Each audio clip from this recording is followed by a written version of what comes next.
Right, Watcher, how you doing? Welcome back to Delboy's Garage. This is part 11 of Project Tail Spray Guard Thingamabob. And it's time for paintage, my favourite part. Well, in some ways. But my backpack paint has got a skin of its own. So I'm just going to rip the skin off. Still got fireworks going off 2 days later. Now this black wool paint, as I said in a previous video, it goes absolutely rock hard, which is pretty cool. And even the air that gets into it makes a skin. So I'm just going to get rid of the skin on this. So I'm ready to use it. Now this is probably going to take 2 or 3 coats of paint because there's scrim involved, and it seems a great deal more of you are getting involved in the scrim. I love that, that's good. It soaks it up, just breathes it in because it's cotton. That's it.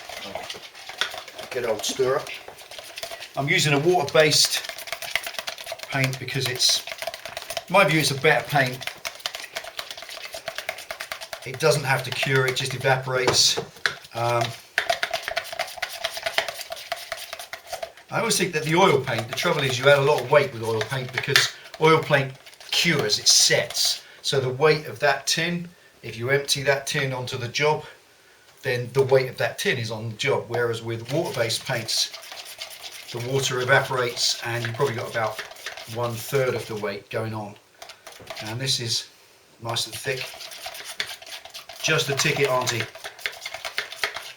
So we're just going to get part ready. I might get a TV chef, would I? Hey, never got a towel ready. Right, there we go. Okay. Now there it is already. If you remember in the last video, we got it sussed so that the slots make the whole thing adjustable. Not just adjustable backwards and forwards so that it can keep up with the chain tension and wheel adjustment, but also so I can set it exact on a left to right basis, because obviously with the flexibility in that, there's an element of I can move it to set this right in the center, which is great. So first of all tonight, it's just not a lot of interesting stuff really. This is just a quick like watching paint dry. Like watching paint dry. Come to Delboy's Garage and watch paint dry. But this is super thick, this stuff. Where it's been in the tin for quite a while, it has gone off a little bit. And that's a good thing because it's thicker, it will set harder, more of it will go on per coat. And it will float out quite nicely. Do the job. There we are. Do the insides first. Gonna just work a lot of this. I want to use this as thick as I can because I want to work loads of it in around these tack welds just to keep them protected from the weather and the elements, because it is a mild steel part. But when I've finished and all this is done, I will just whack a coat of spray black over it because the spray will get in right into the little places where the brush can't get, and make sure that every bit of it's covered. Much as it's a rat bike, I still want the thing to be, you know, I put a reasonable amount of work into it, probably I'd say about 30 hours into this, 20-30 hours in all, and I want it to last. I don't want it rusting within a season.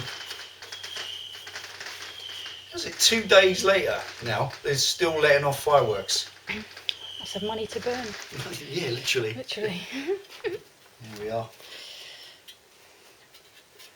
This is this whole thing with paint and drying times. We're restricted here by exactly the same issues as when I was making it with the fiberglass and so on.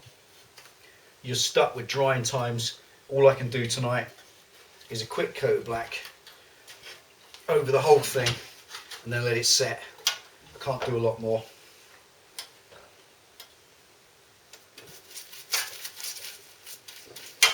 I just want to work it into any of the welds like that.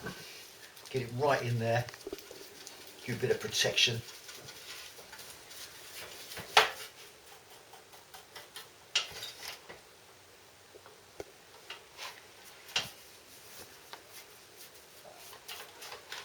Right, and finally, as I said, in there, just going to trail lots of this right down into the welds and let it set for a day or so and then do another coat. And if I do scrim it, it will go over the top of this, so it's properly protected underneath.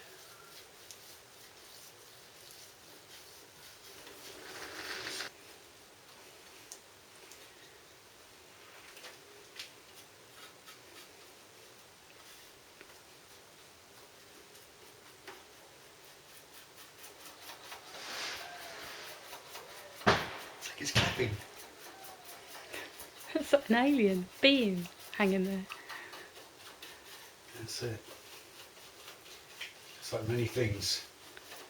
But nobody's yet said it looks like a mudguard. Because I'm quite wounded by that. Oops.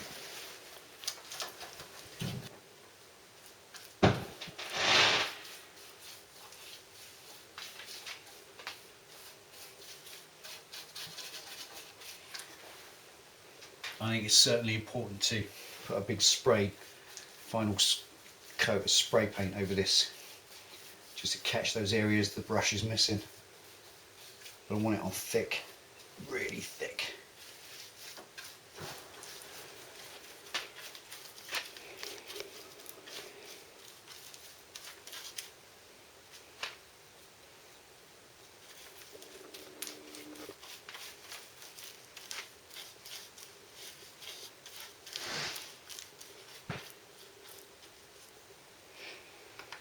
The drips will just, I think the big drips I'll just snap them off afterwards.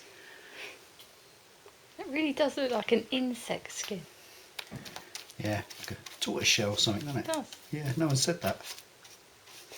It's like loads of people who stole my tortoise. Check your sheds. Again, every time I turn it over, there's another bit that's not painted. A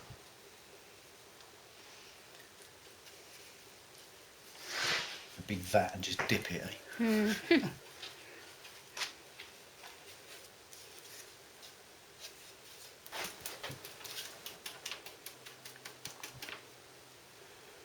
this bit's quite long-winded. As any of you know who've done your dubbing on your scrim.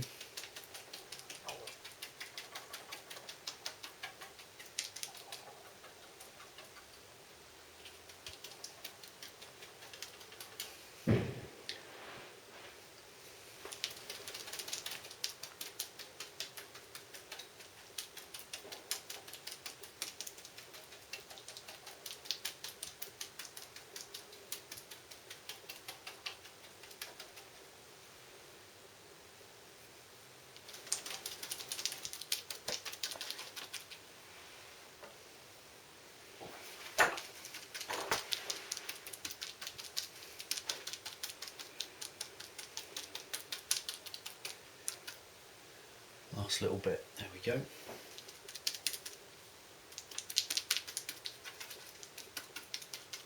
That's it. Coat of paint over the screen. Now that looks much better, even shiny, which it won't remain. Hopefully that paint will get, just the idea is put loads of it on like that, and it will get a thick texture as opposed to being smooth, and it will make the rods look a bit more raggedy, a bit more rad. Yeah. Right, that's pretty much it. A good solid coat all over with the blackboard paint.